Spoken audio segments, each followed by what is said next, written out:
That's my secret, cat. I'm always angry.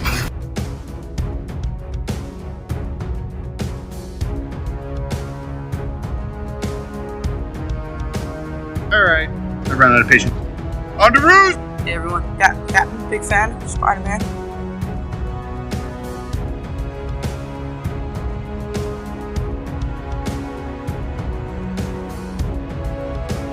Avengers! Assemble.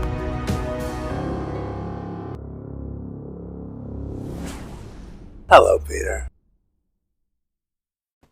Hello and welcome to the Infinity Saga and Beyond, an MCU fan podcast. My name is Jordan Wiegand, and joining me once again here is Casey McGeorge. Oh, how's it going, everybody? It's going good. We're here on a holiday weekend talking some Marvel Cinematic Universe. Can't get much better. And no work. That's the best part. Yes, that is the best part. Except tomorrow is not going to be good. See, yeah, that's for me. It's still going to be good because I'm still getting used to my new job and still going through training at my new position. So I should have a pretty easy day. But yes, post office workers, more mail. Since you didn't get the extra day of mail, and it's going to be like 108. Is it delivering in California? Mail, so yeah. Dang. Well, we're here to talk about somebody who didn't take a holiday off, and that is Jennifer Walters. She-Hulk, Attorney at Law, Episode 3, The People vs. Emil Blonsky. This was written by Francesca Gales and Jacqueline J. Gales, and directed by Kat Coiro, who's directed all three so far. It aired September 1st of 2022. And the synopsis was She-Hulk represents Emil Blonsky, a.k.a. the Abomination, but his parole hearing doesn't go as planned. What were your initial thoughts on episode 3? All right, so I've got two sets of initial thoughts. I enjoyed the A and the B story. I enjoyed the two stories. I thought they were really well crafted. I thought they, in a Marvel type of way, made sense. They were enjoyable to watch. But there was, and I texted you about this the next day, there was one thing that I kind of had an issue with. And as I've separated myself from that, I still have kind of an issue with that, but in a different way, and I kind of don't anymore, or my thought on it has changed. So, the only issue I have is, I would say, we had another cameo guest star in this episode, which was Megan Thee Stallion, international superstar, blah blah blah. I had no issue with her herself being in the episode, her acting, the especially the post credit scene, which we will definitely talk about later. The only issue I had initially was that to me it felt kind of forced. But then as I took a step back and started to think about it more and more, I don't think it was the fact that it felt forced. I think it's the fact that her name is just very long and awkward to say. Right? So take, we'll go old school here. Take Madonna. It's just a simple name, one name. Even Lady Gaga, two names. Jennifer Aniston. Or you might be able to shorten it in some way. If right? this was a 90s show, it would have been Jennifer Aniston or something. Let's say they had a chance to get Rihanna, Cardi B, someone like that. The name isn't very long and awkward to say, but the name Megan Thee Stallion, that you have to say the entire name continuously. Yeah, you can't just call her Megan. Yeah. When you continuously say Megan Thee Stallion over and over and over again, it felt forced initially. like I said, and I was just not upset, but I was just like, man, it seems like they're just trying to cram a celebrity in here. But the more, like I said, the more I just took a step back and thought about it, I realized I don't think it's that. I think it's just, like you said, they can't shorten the name. There's nothing they can do with it. You have to say the entire name over and over and over and over again. And that portion was just a little grating to me. But her actual cameo in the episode, I really loved. I loved how they did it and where it ended. But overall, I did like the episode. I think overall I really like this episode as well. I've been telling people I've actually liked the B plot more than the A plot. I've really started to like the other lawyer, Augustus Puglisi, or whatever, however you say his name. When he takes on the Bukowski case here. I really enjoyed that whole thing, and getting something like a light elf in the middle of a She-Hulk story that has nothing to do with She-Hulk's storyline, I thought was pretty fun, and how fun this show can be and how connected it can make the MCU feel. I think actually this Megan Thee Stallion end credit scene hits better if she doesn't show up in the court. If she isn't in the court, like saying whatever she says, I forget what she says, because then at the end it's like, oh look, now she's meeting the real Megan Thee Stallion and they're twerking. But I would counter back to that of I kind of see why she was in the court, because as we'll get to, it's ultimately revealed that someone is impersonating her. Yeah. So the actual real one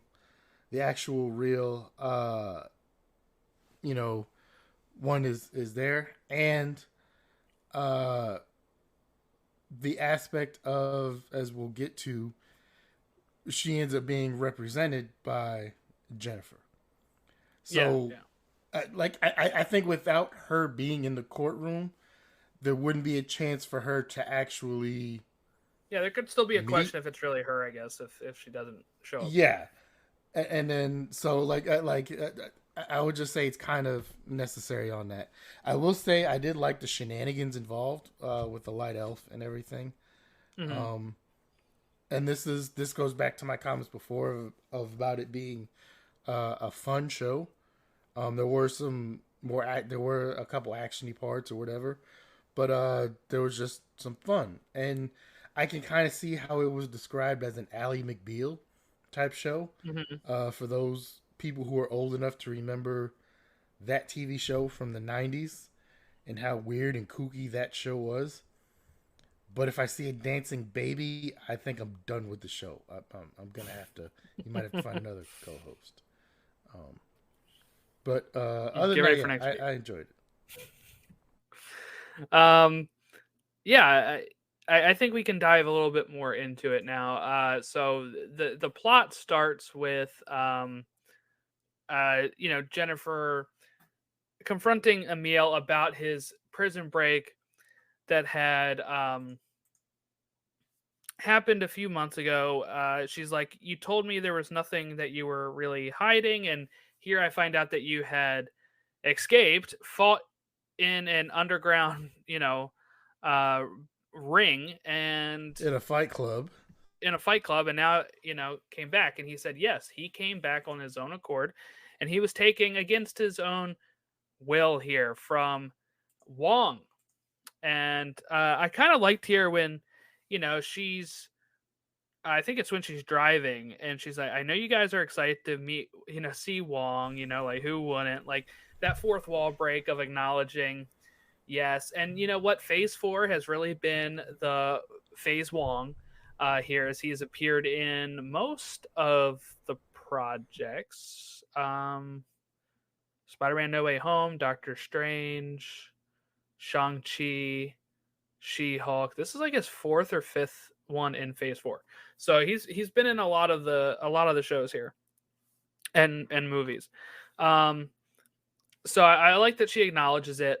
And we get ready to meet him. He's going to come in and pretty much be like, yes, I took him out to his excuse was he was using him to train to become a stronger sorcerer supreme, which I guess is all right. There's got to be better ways than to break out a prisoner, but I guess in this case, Emil Blonsky would be subdued, and he had control on when he could form into the abomination. So I guess there's at a point where nothing could go wrong here, really, unless if he kept going and kept breaking out. But I'm guessing Wong had to speak to him before this happened to know that wouldn't be an issue. So I love the fourth wall breaks. This one, and there was another one later where, especially this one, where she talks about, I know you're looking forward to seeing cameos every week, but let's not forget whose show this really is. And you know what, Miss Walters, you are correct. This is your show, and we need to understand and respect that. And I love that. I'm really digging the Wong character too. I really enjoyed the 2 Doctor Strange movies and his appearances that he's had otherwise. I love the guy. Like, I don't know what it is about him. I think the guy is just awesome. And the fact that Wong has a LinkedIn page. Where apparently it says he worked at Target before for like 9 years. He became for 9 years. Dude was stocking shelves at Target for 9 years, man. You have some similarities with him. And I want to say this publicly now.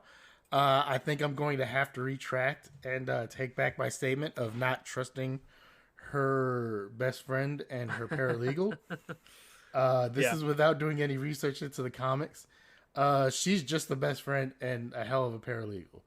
And apparently she sent a thirst trap of her holding a bunch of books to Wong, which got his attention, which they showed in the artist rendering at the credits at the end. I don't know the scribbles. I don't know. Oh, I didn't see that. Yeah, so in the end when they're doing the credits and they're doing the drawings and everything. Yeah. She was taking a selfie of like her in a library, like holding a bunch of books or whatever. And it was, I remember she had made the comment. Excuse me. She said she sent Wong a selfie or a thirst trap to get his attention.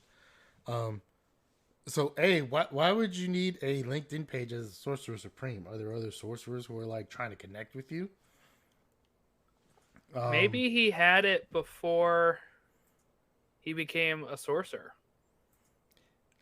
I think the people who need to know you're the Sorcerer Supreme would know.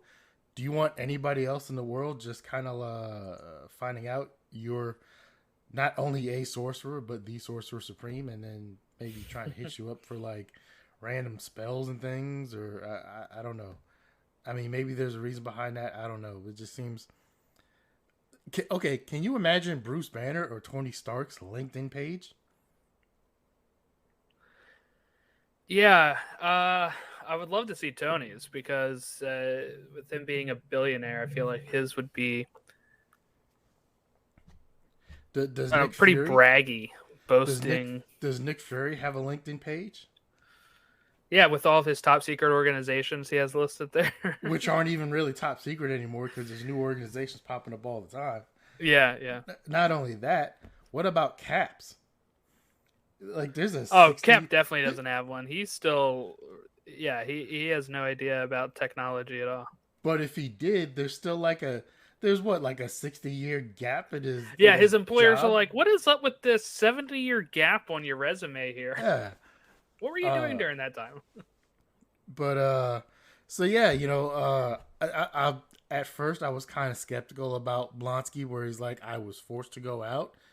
We'll find out later that definitely is the case. He was forced. And I didn't see all of that coming with Blonsky. And so, yeah, now they got to track down Wong, which that's got to be, I mean, when he's in these different dimensions, does his Does he get messages on LinkedIn still? Like, how does his roaming work and things? And like, who's his carrier? Because he can be in New York in 1 minute, in LA the next, and then next thing you know, he's in a mirror dimension, and then he's maybe back in China, or then maybe he goes over to Europe. Like, does he have a specialized cell phone plan, or what kind of roaming charges does he have, or international plan? Like, that's definitely got to be an issue. Yeah. So Wong does show up. He does say, "Yep, I did it." And he makes a reference to Spider-Man: No Way Home about brainwashing everyone to forget. Yeah, he says, we're not doing another spell to make everybody forget about this. We had issues with that before. Yeah, he does hint that he's not afraid to use some magic, though. He gives her the little nose touch that she's like, "Don't touch your nose. Don't do that." Well, not only that, but he's like, "Oh, we can send him to the mirror dimension." Yes. What is that? Or maybe the upside down or the dark dimension. She's like, "Whoa, what is going on here?" Like, yeah. So they do meet Wong. Before that, Jennifer gets called into the owner, what's his name, Holloway's office, and Bukowski is there, and he is looking for someone to take his case, as there was a shape-shifting light elf who was defrauding him by impersonating Megan the Stallion.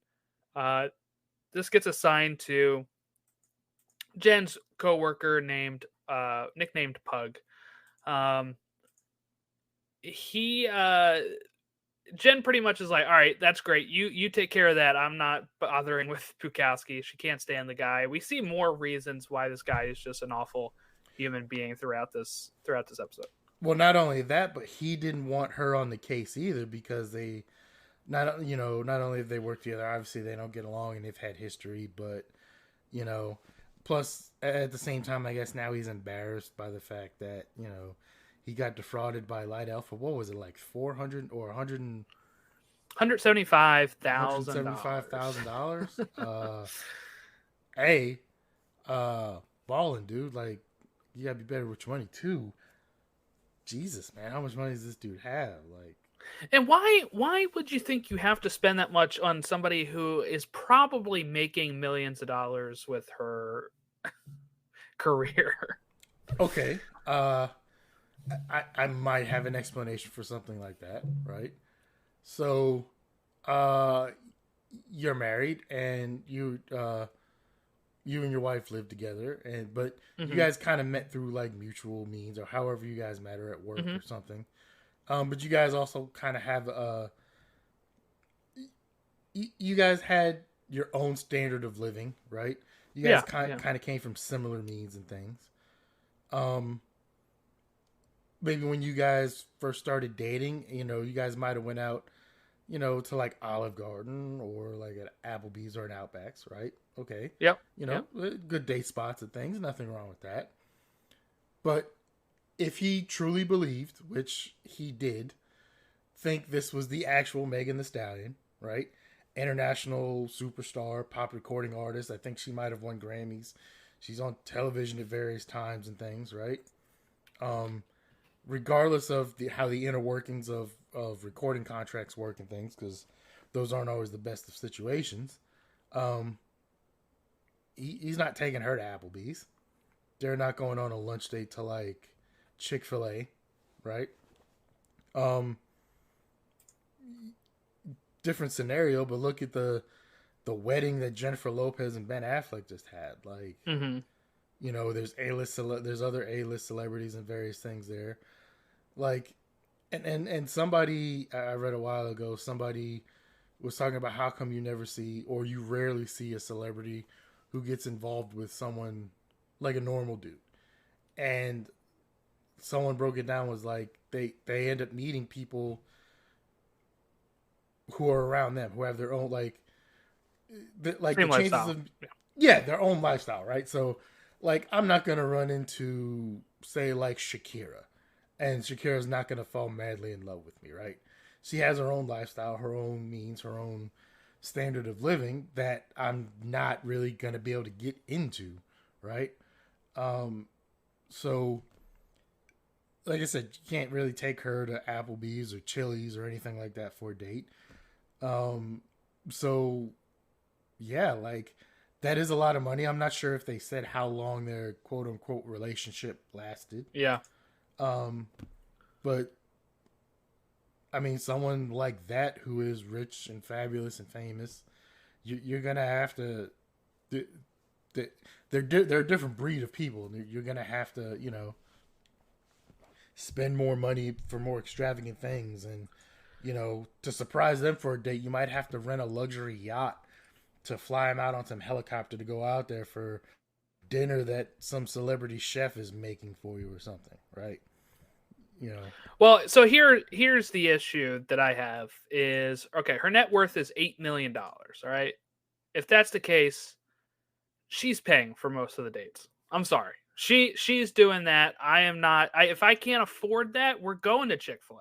We're going to Applebee's. We're going to Red Robin. Okay, but I can't afford that. If attorneys do make decent money, They make right? decent, yeah. And depending, like he might, we don't know, you know, he might have had money before he became an attorney. We don't know what kind of attorney he is. He might be an attorney who makes lots of money as well. And if he's with, like, he was able to spend $175,000 very easily over a period of time, right? So, all right. So this show takes place in L.A. I just looked it up. L.A. average attorney salary is $113,000. So he's probably getting more than that because he's been doing it for a bit. But that is his average. We don't know what kind of client list he has, right? Like, Mm-hmm. So I mean, there's a lot of attorney, right? Oh, actually, they make less, don't they? Well, it depends on who he's defending. If he's defending a dude who jaywalks, or you know, if he's doing like public defender stuff, that's one thing. If he's defending celebrities who have been accused of horrible things, who have their own money, like, you know, their retainer fees and various other things are going to be a lot more expensive. He doesn't strike me as the kind of guy who is driving a Chevy Cruze, right? So he strikes me as the kind of guy who rolls in circles of stuff like that. So to me, obviously we know it didn't happen, but to me, for him to have somehow been in one of those circles, to have met her, and if they do strike up some sort of romantic entanglement, yeah, she's gonna pay. Like, she has a net worth, but depending how you feel about dating, there's still gonna be times where he's gonna have to pay and give her gifts. I could see it happening. Basically, is what I'm saying. Like, it to me, it's not out of the realm.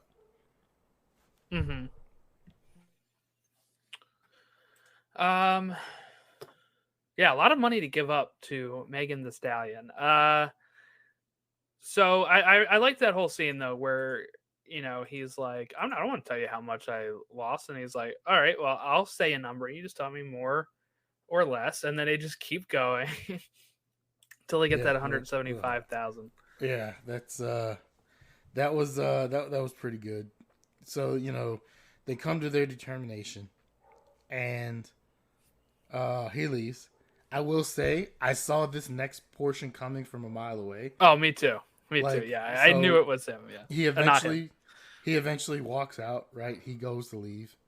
You know, going about his day. The other guy's gonna start doing whatever paperwork for his case, and within a minute or so, he walks back in and says he changed his mind and he doesn't want to file this lawsuit. And maybe it was just too obvious. Maybe it was meant to be obvious and play for that.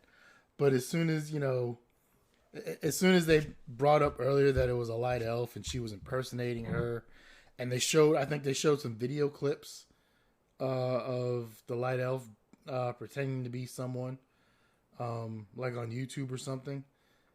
And Oh, I forget. yeah, there was a thing. Um, it's there somewhere. I know. Oh yeah. They're watching a video of the Megan Thee Stallion impersonator fight. Oh, So yes, yes. so like, as soon as they did that and then came back in and her tone was different, I was like, oh, that's not Pug. That is the imposter. And sure enough, Pug ends up calling him up on the phone and the dude realizes it. Where they did throw me for a loop was when the other attorney walked out. I thought maybe like he threw him out the window or something. And that's why when he Oh yeah, when he's like, "I love harassing women" or whatever, Yeah. and then Pug has to come out and be like, "Wait, that's not me. You guys know." So, yeah, the shenanigans involved there with the elf were pretty good. Yeah. Then we have and really, I wonder if the elf could have got away with it if she doesn't go and impersonate the judge as well. Like, okay, they do break a lot of logic here where they will I think that the elf probably doesn't get away with it because Jen brings in some logic. She sits down and says, he is like the most deluded man I know, Bukowski. He would absolutely believe that Megan Thee Stallion was into him. Yeah, because at some point it's brought up like, okay, how could you? I think the attorney representing the elf is like, how could he realistically believe that he's dating the actual Megan Thee Stallion? Now that is a good point and a good defense there for Yes, because every client. normal person would be like, could I really get Megan Thee Stallion But as a girlfriend? Yes, but in all fairness, look how many people get catfished over the internet on a regular basis about things. So they have a whole show about it. They're talking later, and it's brought up how he has delusions of grandeur, and the other lawyer it hits him like, would you be willing to say that on the stand? So as we might as well just stick with this storyline as they cut back to so was it before or after they cut back? No, before they cut back to trial when the judge is trying to figure out everything. The judge is, we're gonna have to we'll come back. I've got to, we'll look at this later. 10 seconds later, the judge kind of comes back, and the actor did a great job, like playing a different version of himself. Yes, he did. All smiley and giggly, like, "Oh, I'm gonna change my ruling.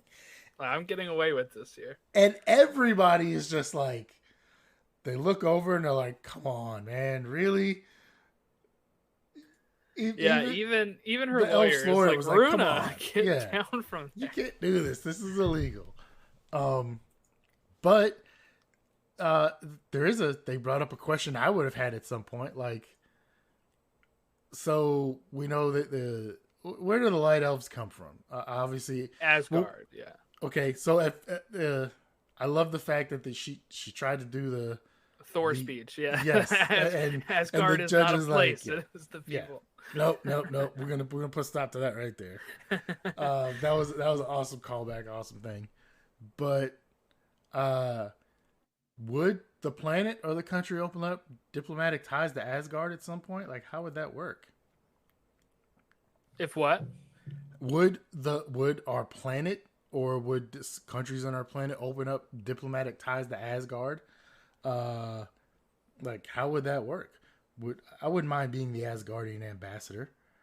Yeah, I do wonder how it works. They do mention that she has some sort of diplomatic immunity because she is from New Asgard, which is, kind of settled in Norway area. So I do wonder, but they kind of skirt around that, right? Don't they say something like but she's not in New Asgard? So is it like they only have diplomatic immunity while they're in New Asgard? Or I don't know. It was kind of confusing with how they were wording that, but yeah, she pretty much gets a slap on the wrist anyway. Doesn't she just have to spend a couple months in jail after this? I think it wasn't a long sentence. Yeah, but so I think it was something like that because she impersonated the judge. She's got to pay him back all the money, which is great. Yes. Okay, cool. And this is where we get our first glimpse of the actual Megan Thee Stallion in the courtroom. Mm-hmm. She's happy that her impersonator was caught. Kind of bringing a bad name to Megan Thee Stallion there. So here's my only issue here's something I had an issue with. This seemed to me more like a civil trial than a criminal trial because he was suing to get his money back. While I understand the dude is a judge, I'm not sure if he could sentence her to any jail time because that would have to be a whole separate proceeding that she would have to have had been arrested for and charged with, and that would be a whole separate trial that she would have to go to trial for impersonating a judge. Yeah, this is where it's TV and they shorten it. But yeah, I see what you mean. But yeah, and I listen to way too many crime podcasts and things, and so that's just like that. Yeah, that fell apart for me, but it is what it is. And even after the trial, once our hated lawyer there saw, he's like, "Do you think should I go talk to her? Do I have a chance with the real Megan Thee Stallion?" No. Like, we're just gonna put a stop to this now. Like, come on, man. Would have loved to see like Megan Thee Stallion actually walk out with Bukowski and be like, or just like slap him or give him some sort of comeuppance where it's no, like I would never be seen with you. I before the show aired, I should have known because I kept seeing that Megan Thee Stallion was gonna be in an episode. I should have known it was going to be this week's episode. Otherwise, why would it have been all over the press? But it didn't click to me until after I started watching it and she was brought up like, oh, she's guest starring in this week's episode. Yeah, that's what I kept seeing it too. Like, she got a role in the MCU. I'm like, what role is Megan Thee Stallion going to play? It makes sense. It's herself. She's playing herself in this. Yeah, I mean, and we've had it before. Elon Musk played himself. Yeah, that's before anybody really knew who he was too. Yeah, this is way before. I think he might have just left PayPal or something like that at the time. This was way back in the day. There's been a couple other people. Obviously, for those of us who know and care, it wasn't him, but there was the Stan Lee cameos for many years that we all loved. And then eventually there end up, I guess it's back at the Legal Brief or Legal Beagle or whatever the bar is. Legalese. Yeah. The Legalese. They're all talking. We get another fourth wall break where Jennifer, looks at us and tells us, "Oh, tying the two stories together, nice job." And this is kind of the Ally McBeal type portion, other than the shenanigans in the courtroom and things, of seeing the lawyers all together and the paralegals and everybody's talking and just kind of maybe wrapping up everything or having their drink afterwards. Which I don't know, but in a lot of these TV shows, you would think a lot of cops and lawyers have alcohol problems because they're always shown. There's a ton of them always shown together at a bar, like Brooklyn Nine-Nine. Yeah. They even brought firefighters in there. You see like cop bars and like all the Law and Order and SVU and all those various shows, and they were always in a bar at some point. Ally McBeal, so take care of yourselves, guys. And then they get home and then fix themselves a drink as well at their. Yeah, or it's all the time. It's like the middle of the day. They're pouring a scotch at like 12 o'clock in the afternoon. It's like, hold up, guys. Let's, you got a job to do here. The shenanigans with the Dark Elf, I thought, was a great story. And it kind of, to me, it showed another portion of the MCU where it's like, okay, there's always these big things going on with your superheroes and Hulks and Thors and Spider-Man and Wong and these things. But now that we've started to integrate with these other beings and things, Yeah, there's gonna be stuff like this. There's gonna be Asgardians who are con artists, right? Right, There's exactly. gonna be these other things who are gonna try and get over on humans and do their things, and they're integrating into our society. So it was another kind of funny look at some of that and a different way to go. Yeah, that was you know, uh issues that maybe the regular people are facing while, Spider-Man's fighting for Thanos on Titan or whatever. You have all these regular people just dealing with elves from Asgard that can shapeshift now. I wonder if there's a version of the Nigerian Prince game with like an Asgardian An Asgardian prince prince. who is like, yeah, I need, Might be like a I can't get back Wakanda to thing. Asgard, or like the Wakandan prince, like can't get back to Asgard or Wakanda. If you can send me $5,000, Yeah. or I'm gonna send you this check because the new Wakandan, which as we know at some point with the new Black Panther coming out, Yeah. what's his name is no longer T'Challa. T'Challa is no longer around. So with the fall of the Wakandan government, T'Challa no longer around. I had to leave Wakanda, and I have $250 million, but I need to find a way to get it out. So Yeah. um, I have 250,000 pounds of vibranium. And I need to get it out. And they put the invisible wall back up, so I can't get back in. Can you please send me? yeah, Wire me some money. wire me some money, and then when this is all over, I'll send you double it back. And then for those community fans, there was the one time where it actually worked. Oh yeah. With the Dr. Spacetime thing, where it's like, yeah, I kept reaching out to people. You were the only one to send me the money. Or Inspector Spacetime. I'm sorry, I don't want those fans after me, but Yeah, you don't. So we have let's get to the, I guess, good the B A story plot. overall. I enjoyed Yeah. the fact that there was a B story. Very entertaining B story. Felt like a regular TV show. Yes, I liked having a B story to this.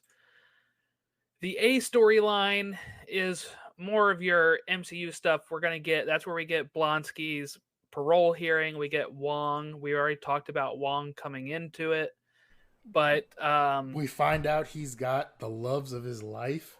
He's got yes, these Blonsky has like 7 or 8 partners that maidens. are I don't know watching. what they're called. They're in flowing dresses. They have flowers in their hair. Like Yeah, flower I- crowns. I immediately get like these Charles Manson vibes going on.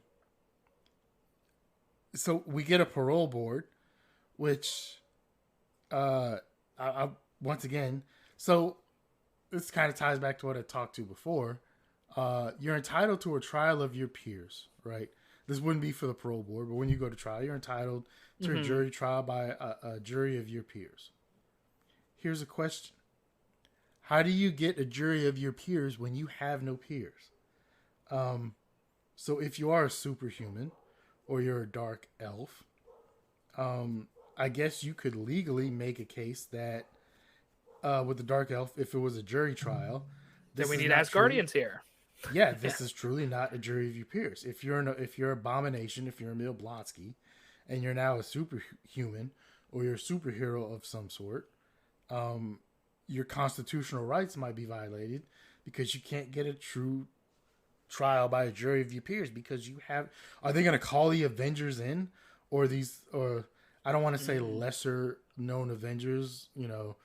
Like, okay, you got the Avengers over here. Are they going to call in a bunch of these other superheroes and superhumans, and those are going to be your peers that have to sit on the trial? Like, I don't know. Yeah. That's one of those weird thoughts I had. No, it's a good point.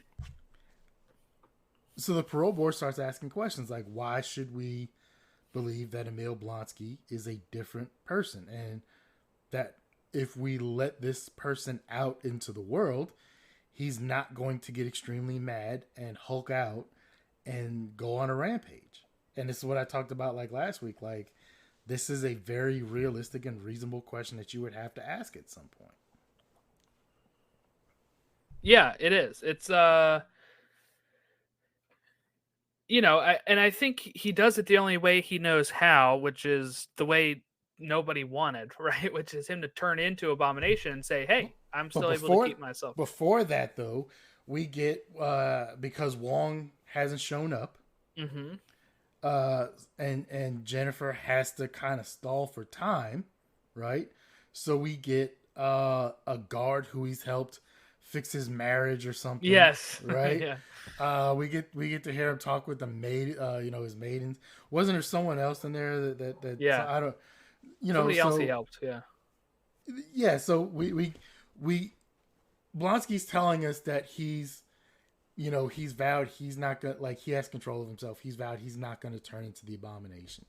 And the security, the guard at the prison is like in tears because Blonsky's helped him with his love life and his marriage, and all these things. And like, as I'm watching this, I'm like, really, like, really?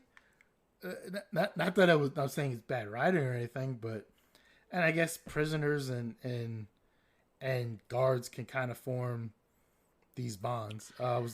Happened in real life. Wasn't there one recently? A woman who'd worked at a place her whole career helped break somebody out, and they were on the run, and she ended up killing herself, I think, and he got captured not long after. But I mean, she fell in love with this guy. Yeah, there's that, and there was one of the podcasts I was listening to on my route one day. It talked about when Saddam Hussein was captured, right, in Iraq. It was American soldiers while he was awaiting his trial and while he was, waiting for his sentence, who were guarding him. And because I guess they started conversing, and, like, obviously they weren't in a romantic relationship or anything, but, they got to know each other on some sort of level. And he was eventually hung for his crimes. The Iraqi people chose to, he was given a death sentence by hanging. But apparently it bothered some of the American guards who were guarding him up until his trial, which I have my own thoughts about. First of all, why would you want to have a conversation and have any sort of interaction with a guy who was a brutal dictator? But I'm not one of the guys who was guarding him. So if you're guarding him like 8 to 12 hours a day, like, I'm sure at some point maybe you would have weird random talks about life and introspection things. I don't know. And I feel like when you get to leaders and stuff, there are a certain amount of charisma that people have to make people even follow them. So if you can get them into a spot, it can get hairy in those regards, because I'm sure he had some sort of charisma to have people follow him in Iraq, right? But then that was more brutality than charisma. He might have had some early in his days, but he kind of rose to power and everything, and a lot of his stuff was sheer brutality, and him and his family being willing to do things and fight and do horrible things that others weren't willing to do. But I get your point overall. Yeah. There are Blonsky who do have charisma. Tim Roth as Blonsky is so charismatic.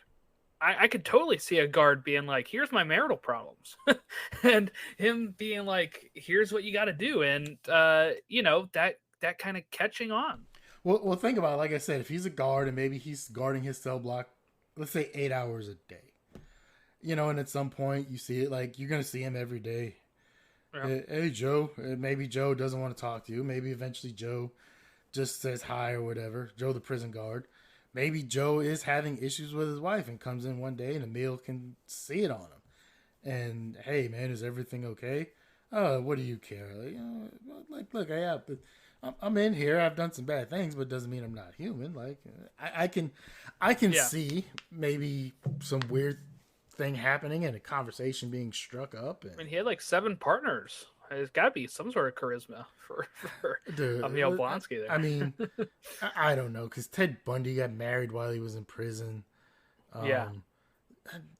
Dang, Charlie Manson was engaged several times while he was in prison. I don't know. Those dudes just have... Well, yeah, there's definitely some of the people that hang out there are definitely, I would say, already open to the idea of being romanticized by these people. So Richard Ramirez, the Night Stalker, had, for whatever reason, had a following in the 80s when he was in prison. So I don't know. So did you think Wong wasn't going to show up here, or were we, or Oh yeah, there was a period where I was like, Wong is not gonna be here. he's Like, too busy fighting off some villain or something?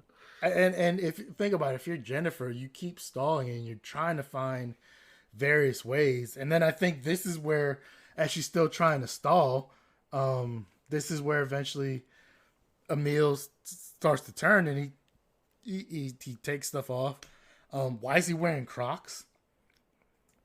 In prison? I don't know. Is that a prison footwear now? I don't know. I would love to have seen him Hulk out and be Abomination in Crocs. I think that would have been absolutely hilarious. But yeah, he's wearing Crocs and he takes those off. And she can kind of see what he's about to do when she's trying to stop him. Well, because she does the same thing. She takes off her shoes beforehand and everything. So it's kind of parallel. And then he turns into Abomination, and rightfully, it freaks everyone the hell out. Guards come rushing in, and and they're about to go into lockdown mode and horrible things. But he changes back, and he brings up, he kind of proves his point of like, hey, I can do this at any point. Or she brings up like, as you can see, he could do this at any point, and he's chosen not to the entire time. I guess he was. The 15 years or whatever he was locked up, he never turned into Abomination at any point, which he probably could have and very easily like broken out of prison. Exactly. Yeah, she says he could have broke out of here, at any time pretty much, but he has stayed. And even when he got broken out, he came back. And I love seeing the parole board like cower behind the table and everything and having their issues.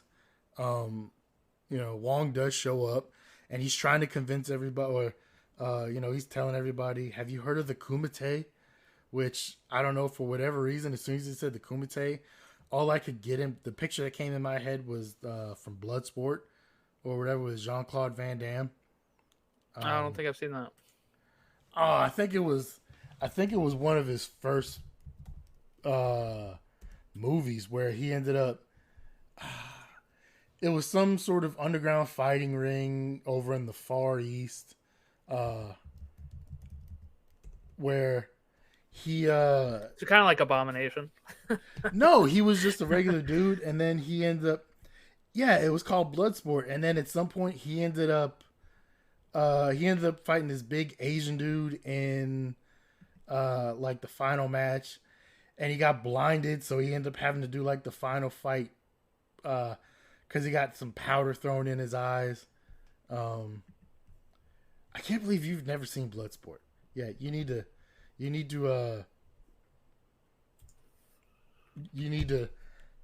rectify that. It's a movie from the late 80s that is an action movie and fighting movie with all the late 80s vibes.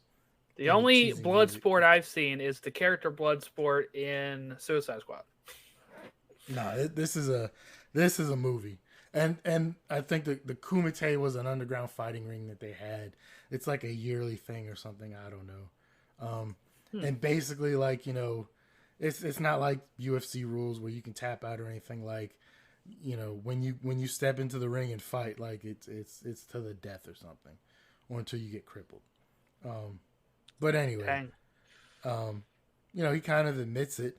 And I was thinking about this as brought up later, and he's admitting to breaking this dude out of jail. Like that might bite Wong in the behind later. I know. That's why I was like, this isn't like a easily excused thing. This is a place, these are governments that have decided originally to do Sokovia Accords and break,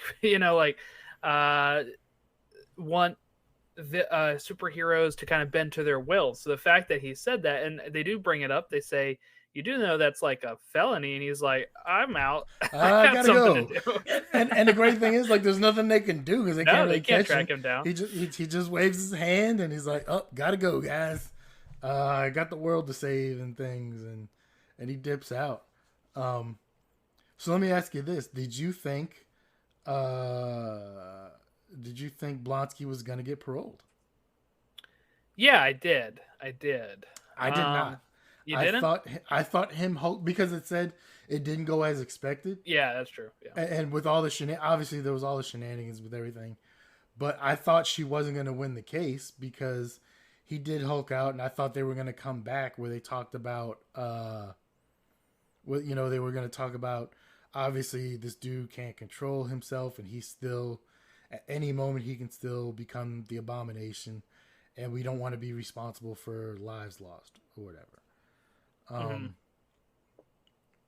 So he gets parole. He cannot ever turn into the Abomination again. So I don't know if that's set up.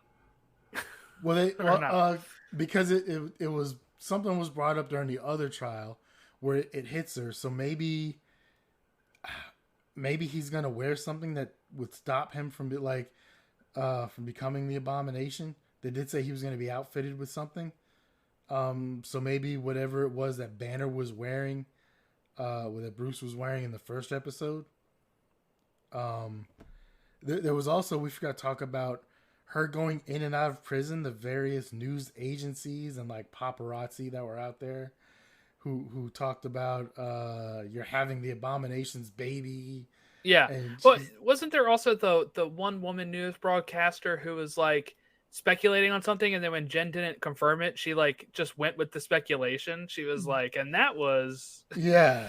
Those were awesome to see, where they just went wild with whatever. And then, like I said, you saw one of the tabloids had like, she was having an affair with the Abomination, having his baby or something, and it's just like, oh man, not something you want to see. Wonder what that looked like. Abomination and She-Hulk having a kid, what the kid would look like. Well, so now, honestly, I think to like the National Enquirer and the Weekly World News, I don't even know if they're still around. But I remember like when I was a kid going through the checkout line at the grocery store, and you would see like Jimmy the Bat-Faced Boy and this dude with aliens, and I'm having an alien baby. And I can imagine how many people, like, if they were still around, like, I'm having the Hulk's baby. Thor took me prisoner on Asgard. Like, can you imagine the tabloid, like, not just like the regular, like, New York Post, page 6 type tabloid headlines. No. Like, the outrageous tabloid headlines that come out now. I think it was the National Enquirer, when I was growing up, didn't focus so much on, like, the alien stuff that they're known for, but it was, like, when I was growing up, there was a lot of, it's the end of days. I don't know how many times they said that. Or Oprah was always dying. They're like, Oprah, give it 6 months to live. And I'm like, yeah, there's always you said that 7 months ago. Some weird celebrity who, like, they catch some, They photoshopped them looking old or whatever, yeah. Yeah, catch some weird photo of them in weird light or something. Yeah.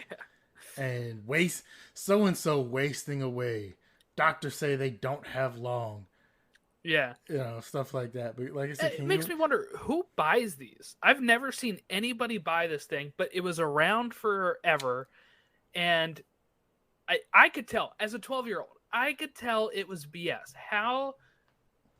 Who buys these things? For laughs, or are they actually buying them and believing it? I would see occasionally some people buy them when I worked at Walmart. There was a couple people who would buy them like weekly or bi-weekly or monthly, whatever it was. Sometimes, it wasn't like it wouldn't be. I wouldn't see people buy them like all the time, but it was one of those things occasionally where, like, when I did see it, it was like, oh, somebody's buying this. Okay, whatever. How do they get their money if nobody was buying this thing? That's what I. Well, there's all those. There is. Have you ever looked through one? There's advertisements for like horrible junk penis pills and fat burning pills. There's advertisements in there for knickknacks and tchotchkes and various other weird things in there. So first issue is in 1926. I'm carrying Thor's love child. Like, I can just imagine these things. But yeah, eventually Blonsky is given paroled, and so he is. We once again we see in the as the credits are rolling in the scribbles or the chalk scenes or the drawings or whatever, we see him put on a bus where he's getting sent to wherever. Because I guess he said he was going to end up working on a yoga retreat or something.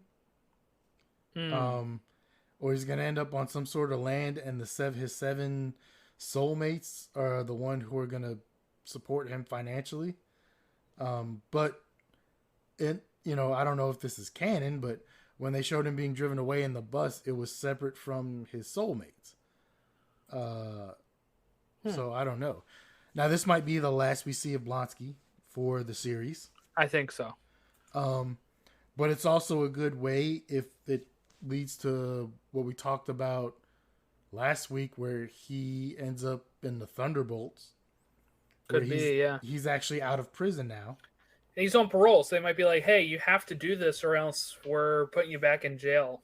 Or, yeah, maybe he does one weird thing or something, and that, like, he does one bad thing that he's not supposed to, and that's how he ends up with the Thunderbolts. Where it's like, you violated your parole. Now we can either send you back, or you're gonna have to join this squad of ne'er-do-wells here and do these things.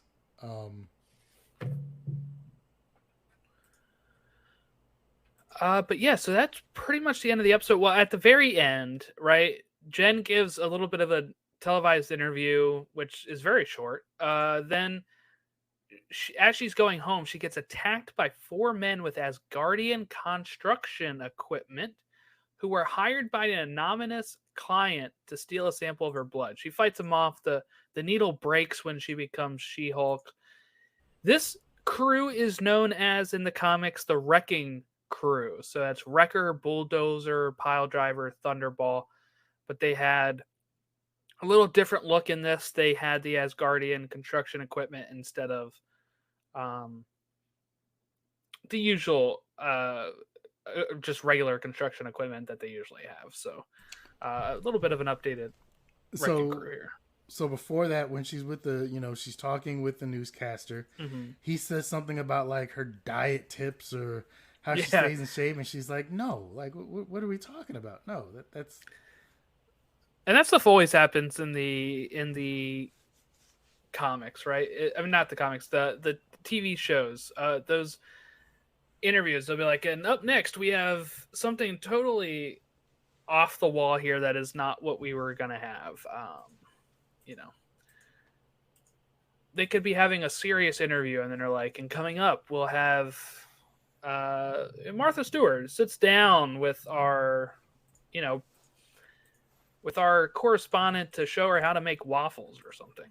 And then I like the fact that because she's walking, she parks her car, she's walking back to her place as Jennifer, right? Where the dude comes up, and one grabs her from behind, and someone comes up in front of her, and it takes her a second to realize, like, oh yeah, like I can do this. Yeah, because initially she starts screaming, and I mean, rightfully so. Like that can be very traumatizing. Never had to deal with that. But then she realizes, wait a minute, I don't have to deal with this.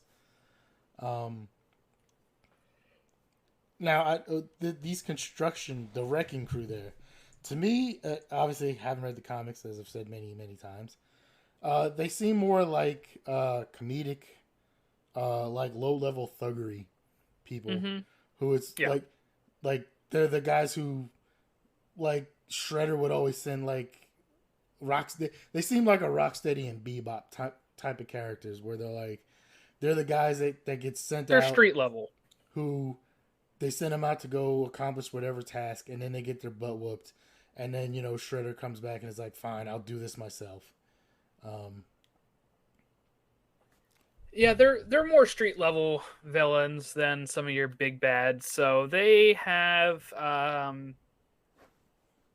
usually. So here's usually the people they've battled. Okay, so in the past they've battled the Avengers, Fantastic Four, Captain America, Iron Fist, the Runaways, Spider-Man, Namor, Doctor Strange, Daredevil, Alpha Flight, the She-Hulk, and the X-Men. But their main foe is usually Thor. So that is their usual villain is Thor, but they've faced a whole bunch of people. So They're usually easily defeated. I will ask, who do you think is the mysterious person they were trying to get the blood for? So some people were speculating a Hulk villain named Leader. He was in the Incredible Hulk at the end of it.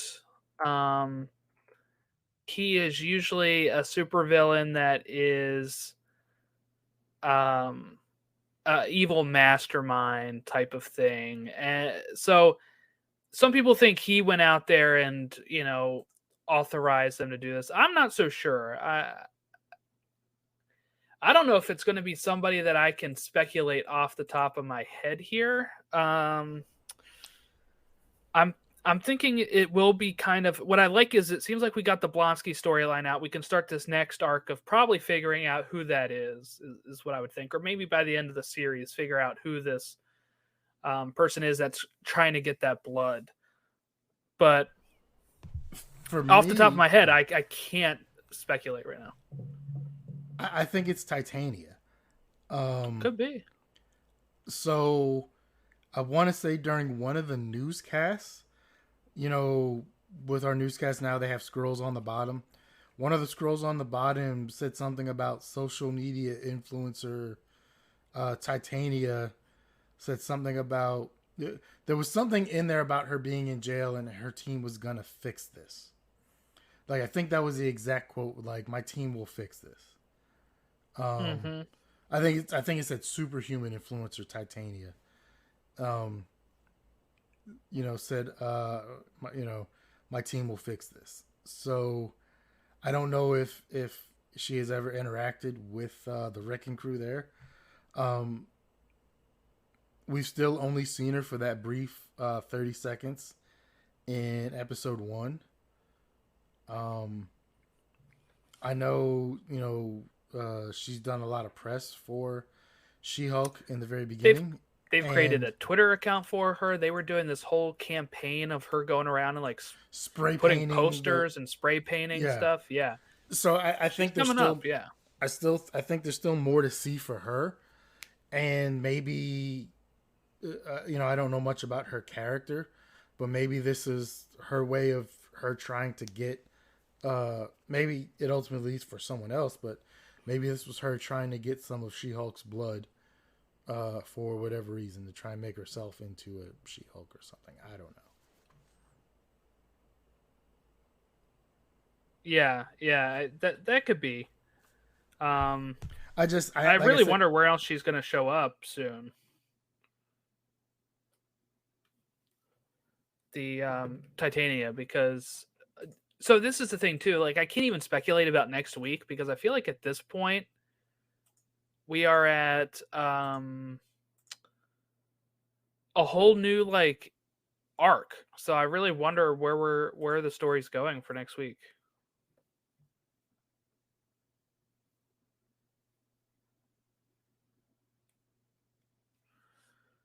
Oh, I think I lost Casey.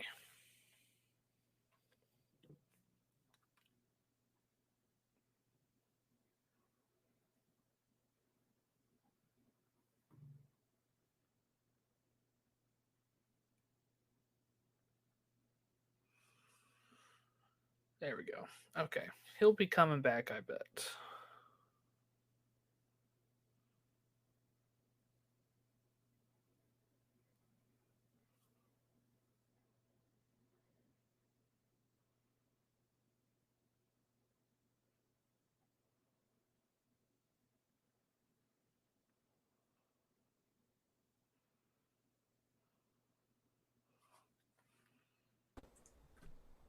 There you are. Yeah. Did you get all that portion or? I think it cut out in the middle. So you might want to just take it back from what you were saying. Yeah. As I was watching one of the newscasts, I happened to see the scroll on the bottom that said something about Titania, and then it hit me later like maybe this is their way of reminding us that she is still around, and that eventually they will get back to her issues with the issues that she now has with Jennifer and She-Hulk, because I'm sure she probably ended up in jail for trying to attack a courtroom and attempted murder on the 12 jurors or whatever. Mm-hmm. And we never did find out what that case was about, did we? No, I don't think so. We just know she had a winning strategy. It was an important case. They didn't want to give it to her initially at the DA's office. Right. The law firm, she was going against the law firm she works for now. We know that she had a winning strategy for that case. And there's also the aspect of whatever her boss was talking about when she was walking through the halls there, that she Said made she's the comment. agnostic. Yeah. I mean, maybe we're just reading, or maybe I'm reading too much into this, because Marvel likes to kind of leave little breadcrumbs around for certain things that don't always lead you there, but sometimes they do. Maybe all of this ties back together, and, you know, as we get later in the season, we'll start seeing these things come back together. Yeah, what I had said when I had lost you, I'll just restate here, is what I was saying is I can't even really speculate on what comes next or when next time we see Titania, because I feel like with this arc wrapping up with Blonsky, it's kind of like free reign now. Like, they can go wherever they want. They can do whatever they want now. I think you'll have the thread of Titania. We obviously have, if she's either part of this wrecking crew or whoever is, might be part of the next storyline. But otherwise, I think that they can. She might take on another client here that lasts another 3 episodes, and then we do the same thing for another 3 episodes, and that's all 9. And that might be the format. What did you think of before the credits rolled? The last scene of her after she started picking up her stuff, kind of looking at herself in the reflection in the window there. You think that's kind of, because we know she's had issues of walking around and being She-Hulk, right? Like, it's something she's we've talked about. She said she doesn't really, didn't want to do.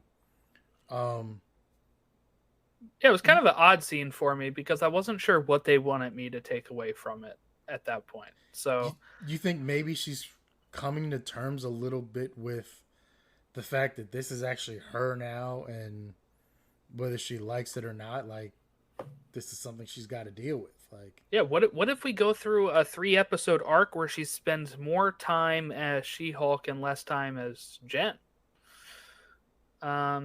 Maybe she starts like, oh, this isn't so bad, but for whatever reason realizes maybe she's, I don't know, doing too much. I don't know. What I thought was going to happen that didn't was, I thought maybe, because remember Bruce brought up the whole thing about when they see you as a monster, it's hard to get it out of their head. Yes. Now, she was in between buildings, like apartment buildings and houses or whatever there. Taken out of context, if somebody maybe hears something, like they hear a commotion and they go to their window and they see She-Hulk beating up 4 random dudes, right? Yeah. With no context whatsoever. Because the world we live in, we know somebody's going to take their phone and record it. And they're going to send it to what used to be hard copy and inside edition. But now, whatever news agency or TMZ or something, like, this can be a situation where maybe someone now sees her as a monster, because once again, it just, all they see is she's just the She-Hulk, and she's throwing these 4 random dudes against the wall and beating people up. They don't know that she's attacked. And if you don't catch everything from the beginning, that's all you see. So maybe that's something, because like that line by Bruce doesn't seem like a throwaway line. Like, that seems like something that would come back later in the series for her to try and grapple with. Yeah, I And- kind of hope it's not something we spend a lot of time on because I feel like they covered that with Bruce. Like, I don't know if I want to go through Well, they covered it a little so bit much with of that. Blonsky, where once he Yeah, turned into Abomination and everybody everyone's scared of cowered, him. and she kind of was able to see that, but she hasn't experienced it. That's the thing. Right. Like, she hasn't had to go through that experience of people seeing her as a monster, people being frightened to death of her because they think she's going to go on a rampage or something. And I think that's something they're gonna, at some point, they're, even if it's just one episode, at some point they're gonna have to like put in there for her to try and get the grasp of that situation. No, I think it's a possibility. It's something we see in the next couple of episodes. I'm not predicting like that's the next 3 episode arc or anything, but I think it's something Right. we'll see. I think it's something they have to show we're dealing with at one point. All right. Any other thoughts on this episode? Well, there's the so like I said, The end credit scene. Yeah. Right. well, the scribbles and the drawings that they showed during the credits, they Yeah. changed them up because there was a couple, like I said, this episode of Blonsky being driven away and some other things. I think there was another one of her at her family's house, which I'm enjoying seeing those because they change them up a little bit here and there. It's quite awesome. But then there's the post credit scene. Her boss is walking to her office. He gets to her office because it's a big glass building and looks they can see in every office. And so I guess Jennifer, She-Hulk, has signed Megan Thee Stallion as her client. Okay, cool. Like that's Does this mean Megan Thee Stallion has superpowers? Yeah, I thought she just worked for just the superhero division. Right. I mean, I guess maybe this is something she could do on the side. I don't know. well, there's that, but not only that, but like there's different forms of law. So like entertainment law is much different than different things because they might deal with contracts and salary negotiations. I don't know. So, I mean, can you imagine Megan Thee Stallion going in for a concert tour, or she's gonna get a part in a movie, and they're trying to negotiate, and her attorney is She-Hulk? Yeah. Yeah. So she signs her as her newest client. This was this. Remember I talked about last week how I said there was many people who are finding things out about themselves Yes. from this show. Yeah, this is definitely a scene. For those who've missed it somehow, she's dancing along with Megan Thee Stallion, and we get She-Hulk twerking, which I never thought it's a sentence I would utter or thought I would have. I never thought I would see it, and I never thought I would enjoy seeing it. So I don't know. Like, there's, just wow. It's great though, because she's happy, and rightfully so. That's a very big client, like you said. Her net worth right now is estimated to be about $8 million. Whenever her next album comes out, I'm sure it's going to be very highly anticipated. I read she's looking at trying to get into more acting in the real world. So Jennifer's happy. The boss walks away, and he's just like, okay, sure. I imagine that might not be the weirdest thing he's seen in his office. But we don't know what else might have been seen in that office, so sure. I love the line of she's happy and tells her I would kill for you, and Megan Thee Stallion's just like, yeah, let's take a step back. Let's hold on. Too much. Yeah, I was a little disappointed with the end credit scene because I let the pre-release hype get me up, and what the pre-release hype is this is the post-credit scene that will break the internet. It will. So I'm thinking something like big for the MCU, right? But it turned out to be this. So I was like, is that what they meant? Just like funny wise? That's why at first I was a little disappointed, and I was like, the way people were building this thing up like a few days before it premiered, they're like, I just saw the post-credit scene for episode 3 and you guys won't believe it. I'm like, okay, like that sounds pretty promising. And then I see it, I was like, oh, I get it now. But Well, once again, in all fairness, if somebody had told me that, I wouldn't have believed it. right, that's true. That morning, Thursday morning, I at some point I go on to IGN, and I just wanted to see. I didn't read the review, but I just wanted to see the review score for the episode. Right? They gave it an 8, and so it said something in there like, they put like the sentence or whatever, or they put the score and they put a sentence, and it said something about She-Hulk or twerking, and I was just like, I have no context for what that is, so we're just gonna let that go, and I'll figure that one out later. Yeah. And yeah, it was She-Hulk twerking. I did see the video going around. It did kind of go viral over the next few days. Yes. Yep. So for a lot of reasons, right? There's people that were, for whatever reason, upset about it, and then there's the people that were defending it, and then.